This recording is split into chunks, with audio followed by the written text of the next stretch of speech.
the next generation of lifestyle awareness that will transform your life significantly.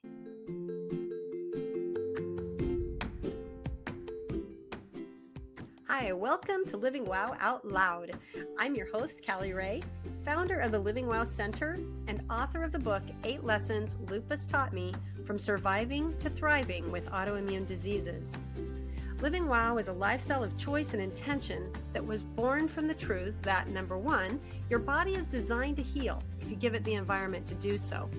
Number two, you don't need a label or permission to be the expert in your own body. And number three, more than 80% of all diseases can be prevented or reversed by lifestyle. Unfortunately, this isn't what we're taught in our standard American diet and lifestyle culture.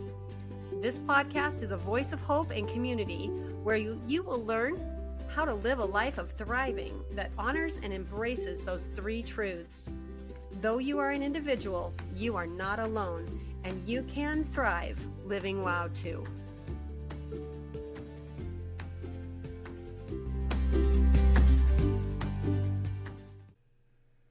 Welcome back to Living Wow Out Loud. I'm your host, Callie Ray, and today we are talking about food as medicine.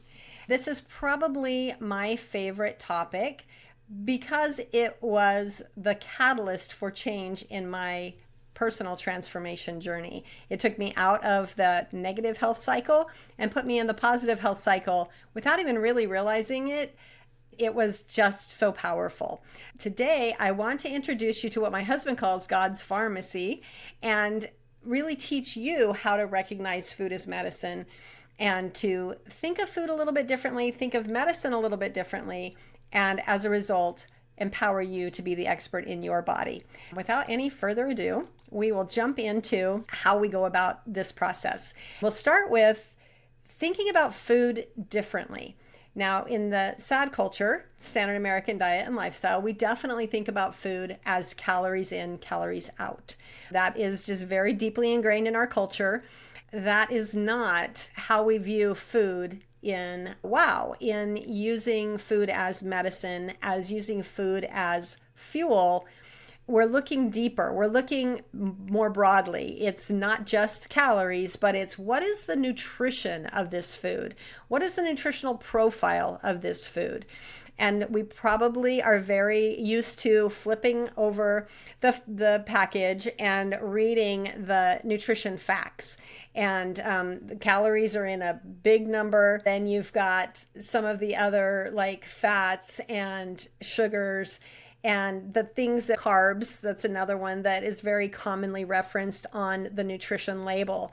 What I want you to do is I want you to dig deeper and understand, look down to the ingredients, which are the fine print, and what are the ingredients of that food, and is the nutritional profile of those ingredients collectively, not just the food that you're actually looking at. And what's ironic is as we get farther and farther down this road, you're going to find that most of the foods that we are going to find as medicine actually don't even have a label. They don't have a nutrition facts panel because they're whole foods. They're not processed foods. They're not coming in a package. But we'll get to that. First of all, just understanding that we want to look beyond the label, beyond the name, and whatever marketing pops they're putting on that food to have you grab it. It might say low carb, it might say low fat, no sugar, no added sugar, those kinds of things that we go, oh, okay, this must be healthy. Or even some name brands are known for being healthy. And I want to call out any particular food sources, but this one comes to mind because my daughter was just saying the other day, I got it at Trader Joe's, so it must be healthy. No, not necessarily, because again, it's in a package. Look at more than the source, look at more than the calories, look at more than the nutrition facts, and look at the actual label, the ingredients, and the nutritional profile of that food individually as well as collectively. The next is the social, right? We're not going to look at food as a social activity, but we're going to look at it as a healing activity because we're looking at it as medicine. I'm not saying that there's not a place for social eating. There absolutely is, and I'm a huge fan of it. I love to host. I love to participate in social gatherings, and I love to gather around the table. I think there is a lot of, there's just benefit in that. So I am the last person to take that away, but I want you to think about food not only as social, but as a healing property. What is the healing purpose of this food rather than just the social reason to get together?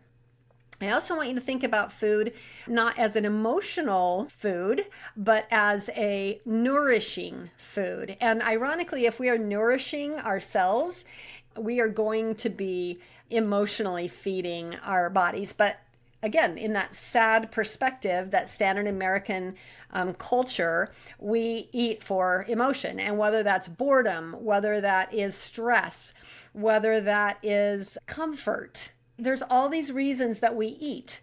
And rather than that emotional trigger, and then we eat, I want us to think about how is this food going to nourish at the cellular level. Instead of calories and social and emotional, that ingrained belief system and why we put food in our mouth and the how often we put food in our mouth and who we eat with, what we eat, those kinds of things. I want you to think about what is the nutritional profile of this food, and is it healing my body, and is it nourishing at the cellular level? So we're thinking of food as medicine. Now we're going to flip the script on medicine. And instead of thinking of medicine as this quick fix, masking, okay, rather than I have a headache, I'm going to take a pain reliever to get rid of my headache. That's really not getting rid of your headache. It's masking your symptoms. So I want you to think about, why do you have a headache? And maybe pause a little bit and look at what the symptoms are. What preceded that headache? What is the environment around you, both physically, emotionally, socially? Thinking, okay, what are some triggers that may be causing this? What have I eaten? What haven't I eaten? What have I drank, consumed? What environment am I in? Looking at the symptoms as a symptom rather than as a quick fix. So we're not just taking a pill to get rid of a symptom. We recognize that we're masking symptoms when we take a medication. That's the first thing we're going to change. The second is thinking of medication as dynamic, not chronic. So, for example, maybe you've had a surgery or an injury, like you broke a bone or sprained your ankle. In that case, you need a medication to take down the inflammation, to take down the pain so that you can create an environment of healing. It's very short term. You might need that medication for a day, maybe 3 days to get your body aligned for healing. Versus maybe high blood pressure, something that's more chronic. You have this high blood pressure, and so you're taking a medication and it's more chronic. You have to take it for the rest of your life. It's managing your symptoms for you rather than eliminating that high blood pressure. It's just taking it down over time in this chronic kind of situation. You're not looking at the lifestyle. You're not looking at what is the event that increased my blood pressure. What is it that is causing my blood pressure? Which leads us to the third way we're looking at medication is root cause versus symptom control. So again, the blood pressure analogy and the acute injury analogy. So if you know the root cause, you have a broken bone, and you're taking this medication for a short period of time to do a particular thing, then by all means, that medication is necessary and is appropriate. But if you're taking it for a symptom, to control a symptom, and you don't know the underlying root cause, you're taking it ongoing to manage those symptoms because you don't know the root cause, then I want you to challenge that belief system and recognize that medication may be masking the symptoms in a chronic sense and not getting to the underlying root cause. So we've changed the way we're thinking about food as medicine. We're looking at it as a healing modality. And we've changed the way we're looking at medications. And instead of thinking of it as a healing modality, we're thinking of it as a vehicle to help us get the environment around us into a healing state. Now that we have a different perspective on our food and on our medicine, we're going to step back from the fads and the norms.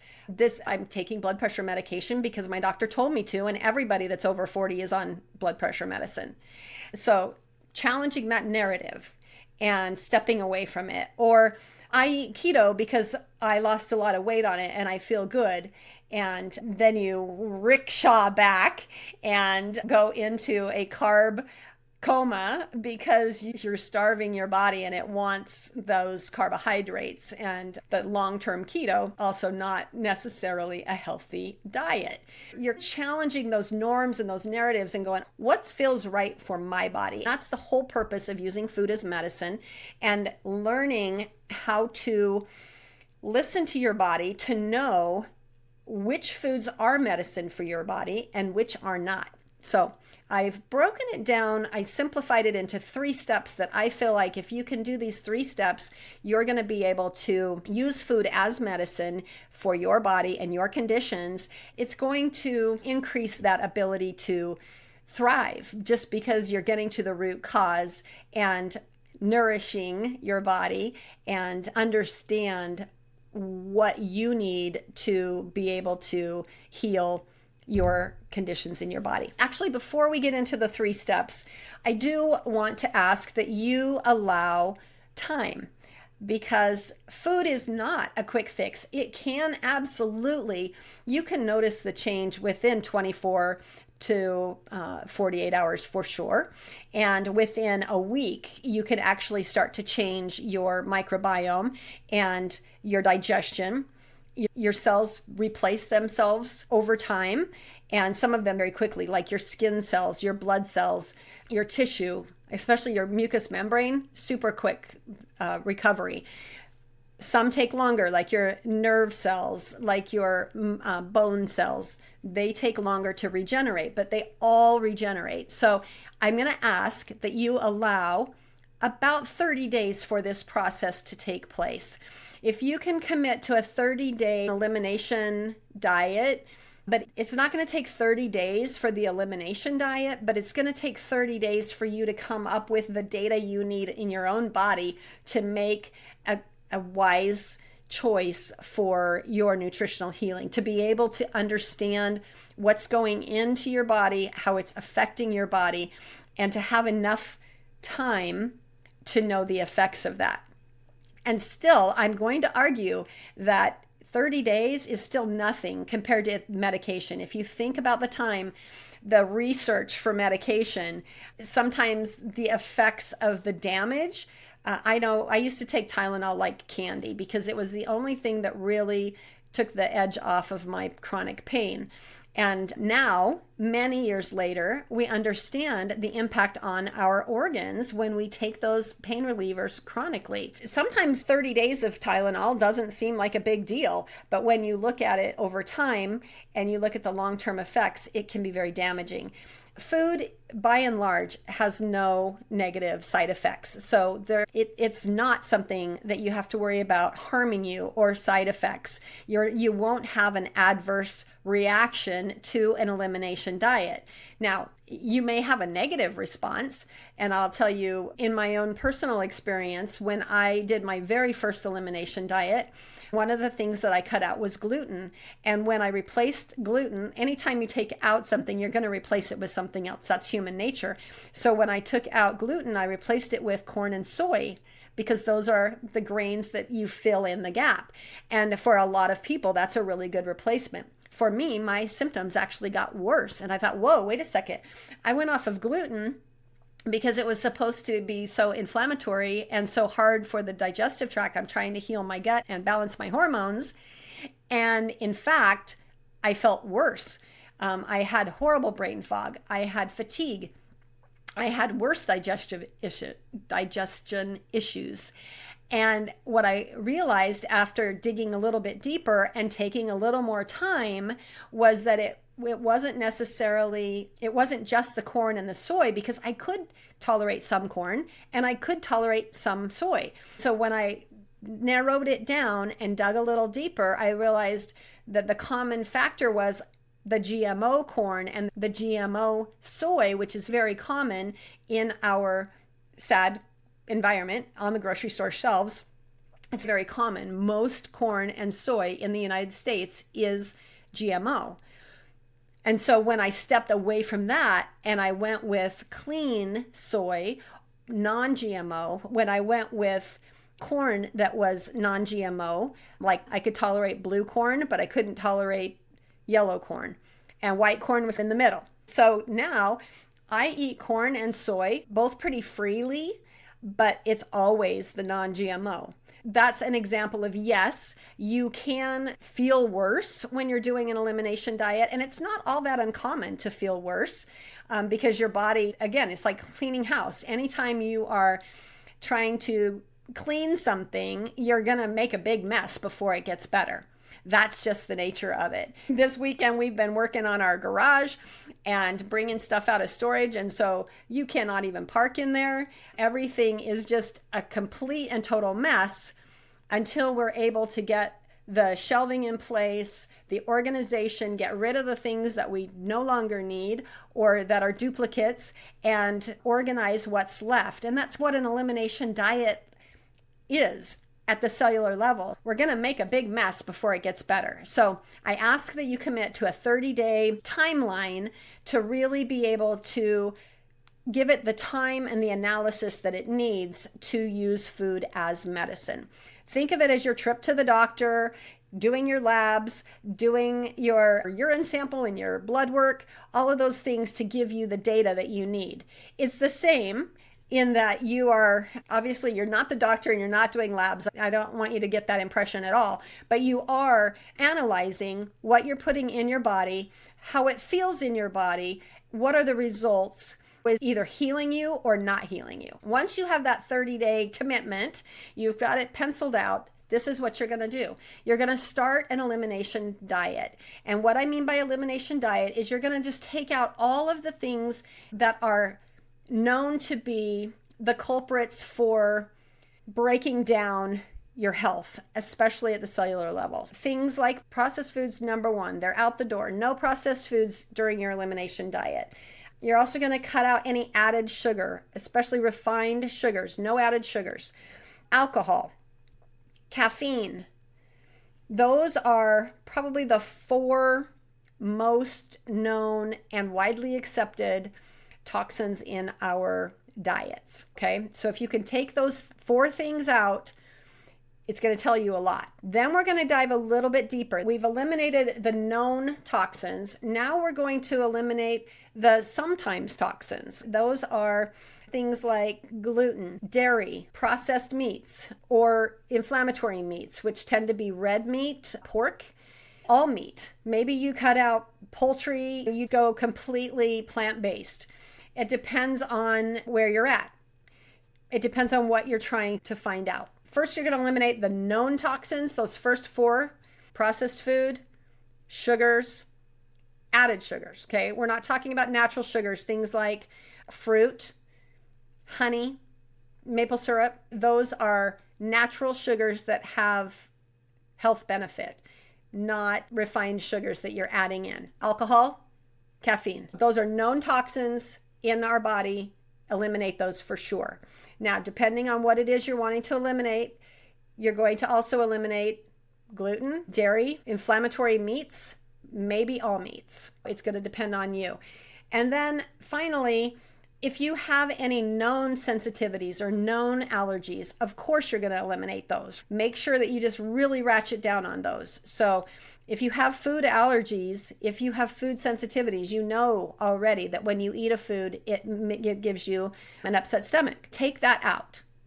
So even if it's a plant, even if it's a good protein, even if it's a nutritional food, if it's something that your body doesn't like, take it out. for now. We're going to take it out. So those are the things that you're going to take out in your elimination diet. So then, of course, everyone says, what am I going to eat?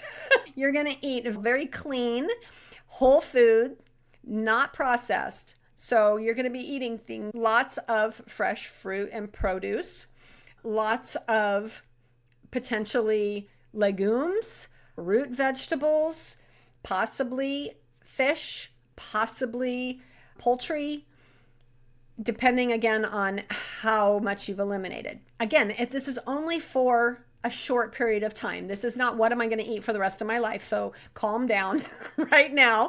I'm not telling you can't ever have a steak again. That's not at all what I'm saying. I'm just saying right now we're trying to use food as medicine.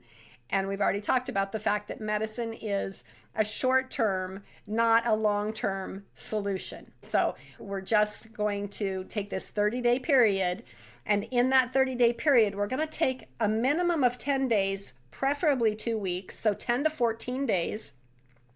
And we're going to run this very strict medicinal, kind of like running your labs. We're going to really ratchet down and isolate the foods that we're eating.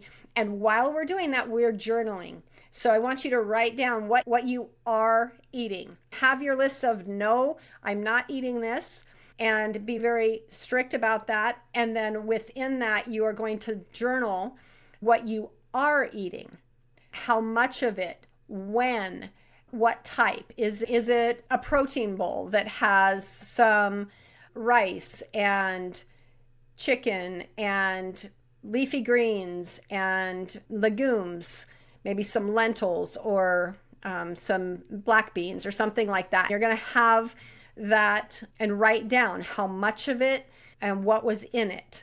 Herbs and spices, that's delicious. And here's the thing I didn't say is that I'll tell you what, food as medicine tastes a whole lot better than medicine as medicine. This is the most delicious medicine you are ever going to experience. I guarantee it. So that's a side effect of food as medicine, is that you start to understand and realize how delicious whole food and healing food can be. It is not only nourishing, but it is delicious as well. So in this, again, changing that mindset of, ooh, it's going to taste gross and it's going to be too hard. That is hogwash. What is hard is going in for a surgery that you could avoid if you would make some lifestyle changes and use food as medicine. That is what is painful. That is what is hard. This is the easiest, most delicious, most fulfilling way to heal your body, hands down. Like I said, you've got 10 to 14 days that you are doing this elimination diet. You've eliminated the processed foods, the added sugars, the alcohol, the caffeine.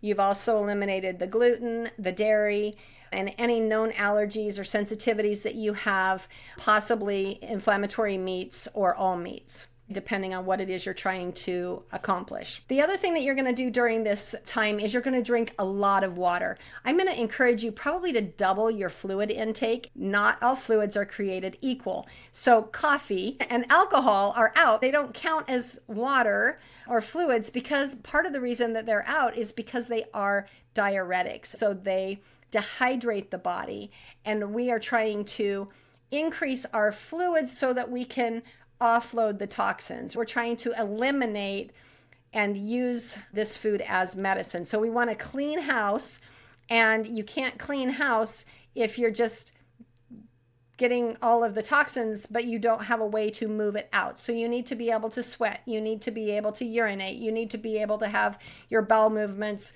move through the digestive tract. And if everything is dry and dehydrated, those things can't happen. So very important that you drink a lot of water to increase that elimination process. And then, like I mentioned earlier, make sure you're journaling, because that's the data. We have to have the data. If you're trying to remember what you had on day 1, when you get to day 20 and you're trying to then come up with your results, they're not going to be valid if you don't have a journal that you can look at. I'm not asking you to journal for the rest of your life. I'm asking you to journal during your elimination diet, because this is the data. Again, just like your labs, you get a report that says these are your levels. And you can absolutely, if you want to do this with your doctor and get labs. You can even get labs now without your doctor. You can get labs that are very reliable online and do that. So you can if you have the skill and you want to do that. But if you don't, you can absolutely go in and get your blood work done at the beginning and at the end of this diet. But I'm still going to encourage you to journal because I want you to understand the impact of the food itself. Our labs give us a big picture, and the way we feel also gives us a big picture, but we want to narrow it down. That's the value of the journal, and you can't change something you're not aware of. So if you journal it, you increase your awareness and you have it documented so that then you can look at the next day and the next day and the next day, and you're not trying to remember or form a trend in your mind. It's much easier to have it written down so you can see the trends. You will be able to feel the trends as well, but it's just much more valid if you journal. You're going to continue that journal after you have completed your elimination diet. So for that 10 to 14 days, whichever you choose, you're going to take out the foods that you've chosen to take out. And as you start to enter things back in, we're going to keep the big four out for a while because they really do sabotage the system. You're going to add one thing in. So don't add that one thing as junk food. Processed food is not the first thing you're going to put back in. Personally, when I put things back in, I start with either gluten or dairy because I'm able to add those back in and find a level that feels good. Don't add in your sensitivities early either. But the ones that you maybe have eaten for a while, you took it out, add back in. Let's say dairy. You add back in dairy, maybe you add cheese to something. And then how do you feel? Add in that dairy for about 3 to 5 days. How do you feel? You're journaling that. And if you're feeling great after about 3 days, then go ahead and add in another, maybe the gluten. You can adjust this to your own needs, but you're going to add it in for about 3 days and document how you're feeling in those 3 days. Your body only takes about 24 hours to really feel the effect, especially if it's a negative effect. If it's you feel satiated and energetic, that's going to be a food that you want to keep in. This is where you start to analyze the data and figure out what are your personal superfoods. You hear the buzzword superfood everywhere, and a lot of times they're very exotic, foreign things that are rare and hard to come by, goji berries, or, I'm just thinking cacao. Those are not hard to come by if you know where to look for them. Mushrooms, the very exotic, like lion's mane or things like that. Yes, they are superfoods, but there's also things that are very common that are very nourishing for some bodies. Root vegetables, legumes, green leafy vegetables, garlic, onions, leeks. Those are a superfood because they are a natural antimicrobial, antifungal food. And so there are a lot of superfoods. Berries are known to be really high in antioxidants and low in sugar. So they're a really popular food.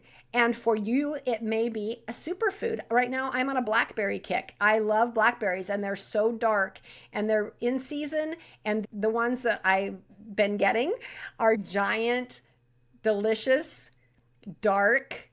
They make the most beautiful purple smoothie ever. So that's my personal superfood right now. That's what's going to come out of this is you're going to start to realize and recognize which foods are really nourishing and amazing for your body. And then, of course, the poisons, the ones that we want to avoid. You may have some of those. My husband, for example, has learned that anything that has nitrates or anything that's even closely related to the nitrate family in that processed form, again, for some reason, just like with my corn and my soy, he can have the natural nitrates that come from plants because they're in a phyto compound that allows the cells to use the nitrate the way it needs to. But anything that is added in, like deli meats or chips that have nitrate preservatives in it, he's having a gout flare within a day. Knowing that, understanding, and it takes a little bit of deep dive, it takes a little bit of time to find out what are your personal superfoods and what are your personal poisons. As you recognize that, that is the value of the food as medicine. You start to recognize the foods that are creating that root cause disease, and you can fortify and support your body without masking the symptoms, but by actually eliminating the symptoms, because you're healing that system that is giving you those symptoms, those warning signs, those, hey, I need some attention here because you're poisoning me.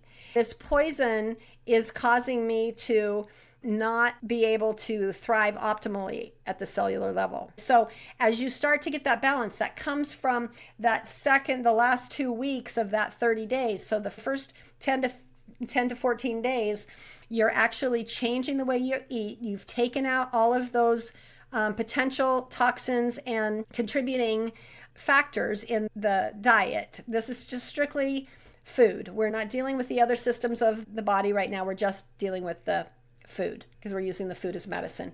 And then the last 2 weeks of that 30 days, you're going to strategically add back in and continue to journal and go, okay, when I added back in the dairy, this is how I felt. Maybe it was, oh, wow, I felt really crummy, or, oh, I felt great. Okay, what was that dairy? Because again, maybe you can tolerate yogurt, but you can't tolerate ice cream. What's different? Is it the sugar content? Is it the lactose? What's different about the dairy? What's different about the meat? What's different about the gluten? Like in my situation where I was saying, I could do some corn, but I couldn't do all corn. If I had just regular corn, and if I had a big quantity because I was replacing all of my gluten with corn and soy, I thought, oh, I just need to go whole food. So I went edamame instead of my soy-based shake. No, the edamame just tore me up. And it was because it was GMO versus my water-washed, clean, non-GMO soy that was in my shake, I did fine with. Do that deep dive, that analysis of your data and go, okay, I ate this kind of this food and I felt fine. I ate this kind of that food and I felt horrible. Then you can start to build and know what are your superfoods and what are your personal poisons. Some of the general things to know and understand is that as a category in and of itself, I know a lot of vegan is very popular right now. And there's a lot of controversy. So is carnivore. I just want you to understand plants, the polyphenols, vitamins and minerals that are only available in plants. And so your body really needs those to detox. And they're not all created equal. And that's why you're going to figure out what are your personal superfoods. On the flip side, animals tend to give us protein. We have protein in plants too. So I don't want you to feel like you can't get protein on that 14-day elimination. You're not going to have protein. You can and you will, because there is protein and it's very available protein in plants. But by and large, the animals bring to us the proteins, the amino acids, the fats that our bodies also need. And so finding that balance and understanding, it's not villainizing plants, it's not villainizing animals, it's understanding what are they bringing nutritionally, because again, we're looking at the nutritional profile, we're looking at the nourishing. By and large, animals tend to be very satiating. You're going to feel more heavy and satiated with the meat than you are the smoothie, just generally. But again, knowing what your body, some of the real superfoods that are just available everywhere, every day, things like leafy greens, they are known to have so much antioxidant, vitamins, and minerals that are just so powerful for healing. Legumes, beans, lentils, just so healing. Root vegetables, they don't get the star power very often. I guess beets, sweet potatoes, those guys get a little bit of honor, but all of the root vegetables, they have prebiotic fiber in them. They have minerals and vitamins that come because they're down in the ground. They are very powerful for healing when you're using them as medicine. Spices and herbs. Some of the foods like the alum family, like garlic and onions, they are naturally antimicrobial. So they help the balancing of the bugs in the gut because they're what they call adaptogens. They get rid of the bad stuff and they bring in the good stuff, and you don't even have to know. It just does it naturally in your body. So amazing. It is mind-blowing how personalized God's pharmacy is inside your body at the cellular level if you put it in. What you're trying to do is analyze it and understand it so that you know how to feed it and grow it more and more. So then the last step of using food as medicine is that prescription part. Now you have your data, you know what your superfoods and what your personal poisons are. Now you figure out your personal script. You figure out your ratio. Are you going to do an 80-20, meaning 80% of your diet is plant-based and 20% is other meats, fats, sauces, those kinds of things? Are you going to be even a little bit tighter than that and do a 90-10? So 90% of your diet is plant-based and 10% of your diet is meat and other. Are you going to be 100% vegan and have no animal products at all? What did you find out in your elimination diet? What feels good in your body? What is your personal ratio of those sustaining, mega healthy superfoods and the other? So you've got this ratio. What's your frequency? How often are you going to eat? When we think about medication, it'll say things like take it at bedtime, take twice a day, take 3 times a day. So again, you're thinking about food as medicine. So you have to think, what's your frequency? What's your duration? So your frequency, are you eating twice a day? I like it when I do what we call brunch and dinner. So I eat a late breakfast and then an early dinner. And so I'm really only eating twice a day. And when I'm doing that, I feel pretty good for me.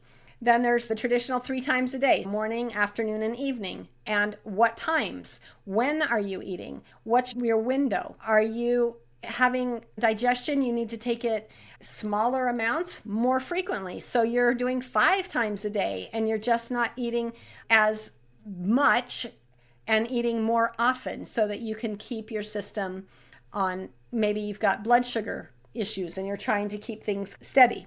So you're trying to avoid big pause, the opposite of intermittent fasting, right? Intermittent fasting is where you've got a large amount of time between meals, and eating the small frequent meals, it would be the opposite of that. And again, there's benefits to both. It depends on your personal body rhythm, and that's what you're going to learn during your elimination diet. So you've finished up your diet. You've done the 10 to 14 days. You've now added back in the things that you had taken out.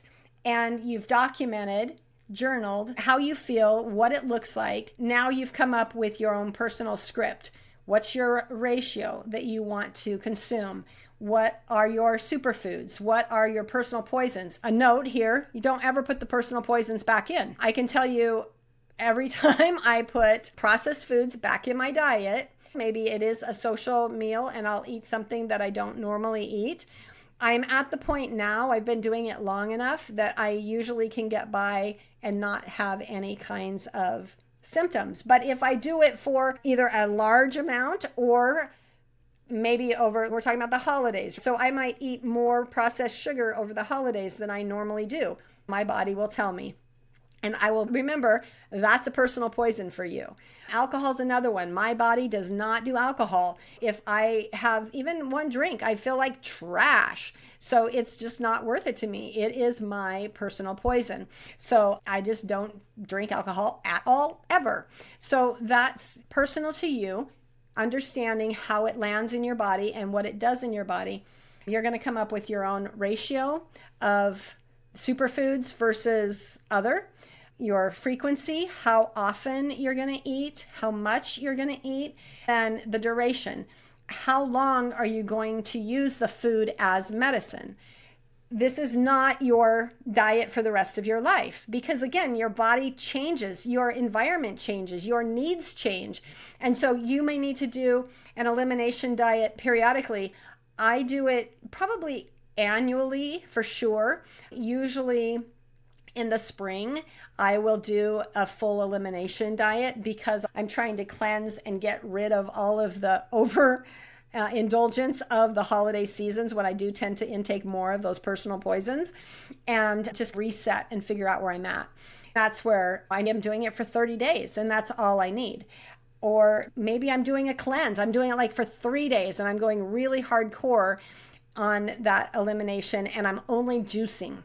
So I juice or fast for 3 days and then I start to add things back in. So it can be 3 days, it can be 10 days, it can be 14 days, it can be 30 days.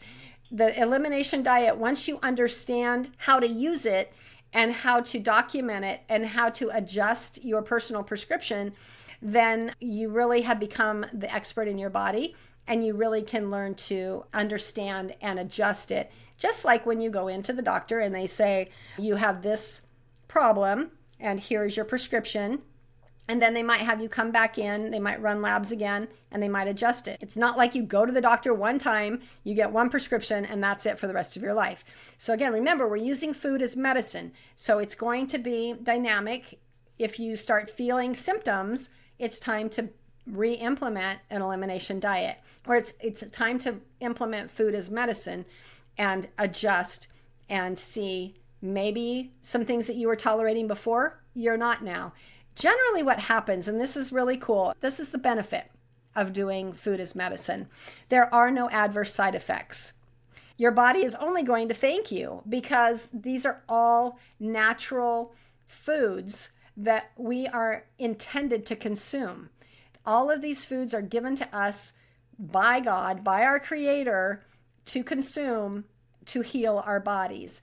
And as long as that's the food we're consuming, there are no adverse effects. Where we get into that trouble is when we're consuming medications or we're consuming processed foods that are not intended for our cells and our bodies. They don't understand how to take it in. And so it comes off as a personal poison. That to me is the biggest benefit, is that there is no side effect. No long-term damage is going to happen if you're using food as medicine. It's only going to help your body.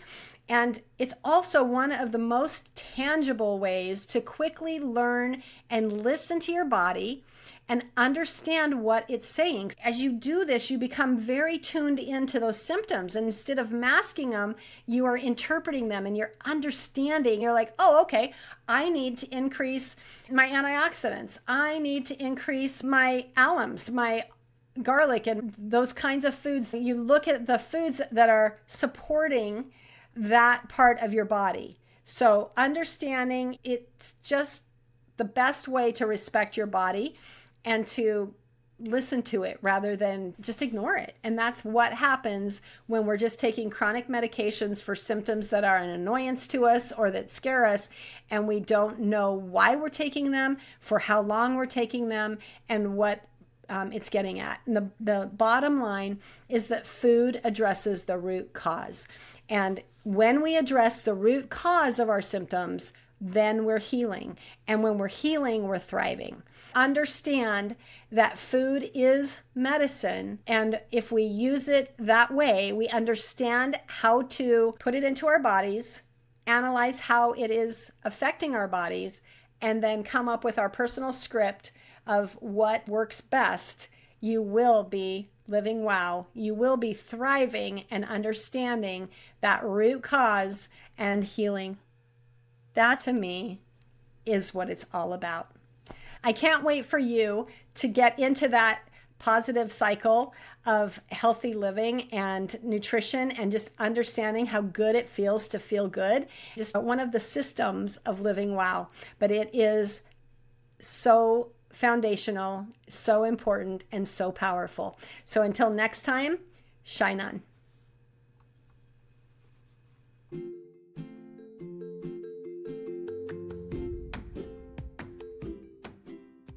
Hey, if you find value here on the Living Wow Out Loud podcast, will you please share it with your friends and take a minute to rate it on the platform that you're listening on?